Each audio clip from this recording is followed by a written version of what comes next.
Hi, நான் உங்களுக்கு மாலா சுப்பிரமணியம் பேசுகிறேன். அதாவது நாளைக்கு தேதி 7/2/25 கிழமை, வெள்ளிக்கிழமை. தை வெள்ளிக்கிழமை ரொம்ப விசேஷம். நட்சத்திரம் வந்து ரோகிணி நட்சத்திரம் அண்டு ராசி வந்து ரிஷப ராசி. திதி தசமி திதி ரொம்ப நல்லது. இன்றைக்கி வந்துட்டு மரண யோகம் கொஞ்ச நாள் இருக்குது.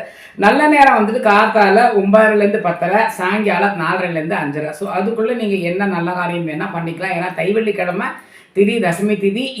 அந்த ஒரு சில நல்ல காரியங்கள் பண்ணியே ஆகணும் அப்படின்னா அதை தடை பண்ண வேண்டாம். மரண யோகம் கொஞ்ச நாள் தான் இருக்குது. இந்த நல்ல நேரத்தில் நீங்கள் பண்ணிக்கலாம். சரியா? ராகு காலம் எப்போவுமே 10:30 12 வெள்ளிக்கிழமை. குளிகை காலம் 7:30 9, யமகண்டம் 3 4:30. சரியா? அப்படின்னு பார்த்தாக்க சந்திர ஓரை 8 9, சுக்கிரம் 6 7, புதன் 7 8, குரு ஓரை 10 11. சந்திராஷ்டமம் எப்போவும் போல விசாக நட்சத்திரம். விசாக நட்சத்திரத்தில் இருக்கிறவா வந்துட்டு கொஞ்சம் பார்த்து இருந்துக்கோங்க. ஆஃபீஸ் போனாலும் சரி, இல்லை ஆற்றுலேயே இருந்தாலும் சரி, ஹஸ்பண்ட் ஒய்ஃபாக இருந்தால் ப்ளஸ் ரிலேஷன்ஸ் ஃப்ரெண்ட் சர்க்கிள் யாராக இருந்தாலும் அவள்கிட்ட எல்லாம் கொஞ்சம் நீங்கள் கேர்ஃபுல்லாக அனாவசியமாக பேசாமல் கொஞ்சம் பார்த்து இருந்துட்டேன் அப்படின்னாக்க பிரச்சனைகள் அந்த அளவுக்கு வராது. நாளைக்கு பொழுது சுமூகமாக அமையும். 1. 2வது, நாளைக்கு சித்தயோகம் இருக்க அண்டு மரணயோகம் இருக்கிறதுனால நாளைக்கு இந்த தை வெள்ளிக்கிழமை 1 ரொம்ப நல்லது.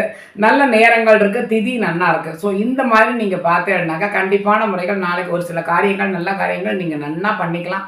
அந்த நல்ல நேரத்தில் நீங்கள் தாராளமாக பண்ணிக்கலாம், கெடுதலே கிடையாது. அண்டு இந்த ரிஷபராசிக்காரர்களுக்கு வந்துட்டு ஸ்டோன் வந்துட்டு பவழம் போட்டுக்கலாம் அண்ட் வைரம் இல்லாத ஏடி ஸ்டோன் ஏதாவது ஒன்று போட்டுக்கலாம். உண்மையாகவே நீங்கள் ராசிக்கல் ஏதாவது நீங்கள் போட்டுட்டேன்னா உங்களுடைய வாழ்க்கை தரம் கண்டிப்பான முறையில் உயர்வதற்கு நல்ல வாய்ப்புகள் நிறையா இருக்குது. முடிஞ்ச வரைக்கும் இந்த வெள்ளியிலேயோ கோல்டில் தான் போடணும்னு இல்லை, வெள்ளியில் போட்டுக்கலாம், இல்லை ஐம்பொன்னில் போட்டுக்கலாம். அந்த மாதிரி எதுலையாவது நீங்கள் போட்டுக்கலாம். எங்கேருந்து வாங்கி போட்டுக்கலாம் அப்படிங்கிறத கூட நான் வேணா உங்களுக்கு அப்புறமா இன்னொரு வீடியோவில் கூட சொல்கிறேன். சரியா? அண்ட் இன்னொன்று என்ன அப்படின்னாக்கா வெள்ளிக்கிழமை அப்படிங்கிறதுனால நீங்கள் குத்து விளக்கு ஏற்றினீங்கன்னா ரொம்ப விசேஷம், ரொம்ப நல்லது. அண்ட் அதுவும் தை வெள்ளிக்கிழமை நான் 2-3 பேருக்கு வெத்தலை பாக்க வச்சு கொடுத்தேன்னாலும் நல்லது. இல்லை ஆற்றுல சக்கரை பொங்கலோ பாயசமோ ஏதாவது உண்டாக்கி நைவேத்தியம் பண்ணி அதை ஒரு 4 பேருக்கு கொடுத்தேன்னா ரொம்ப விசேஷம். ஏன்னா தை வெள்ளிக்கிழமை ரொம்ப நல்லது. ஸோ முடிஞ்சால் அதை தயவு பண்ணி எல்லாருமே பண்ணுங்க. காமாட்சி விளக்கு எப்போவுமே ஆற்றுல ஏற்றுறோம், அதை ஏற்றி வச்சுருங்க. அது அல்லாத்தைக்கு நீங்கள் குத்து விளக்கில் 5 முகம் விளக்கு ஏற்றினா ரொம்ப விசேஷம். வெள்ளி செவ்வாய்க்கு மட்டும் நீங்கள் முடிஞ்ச வரைக்கும் 5 முகம் ஏற்றுங்கோளே. கண்டிப்பான முறையில் ஒரே மாதத்தில் 48 நாள் கூட வேண்டாம், 30 நாளையிலேயே உங்களுக்கு வாழ்க்கையில் ஒரு மாற்றம் கண்டிப்பாக தெரியும். ஸோ அண்ட் நாளை பொழுது எல்லாருக்கும் நன்னா இருக்கணும் அப்படிங்கிற மாதிரி நானும் வேண்டிக்கிறேன். எல்லோரும் நன்னா இருக்கும்.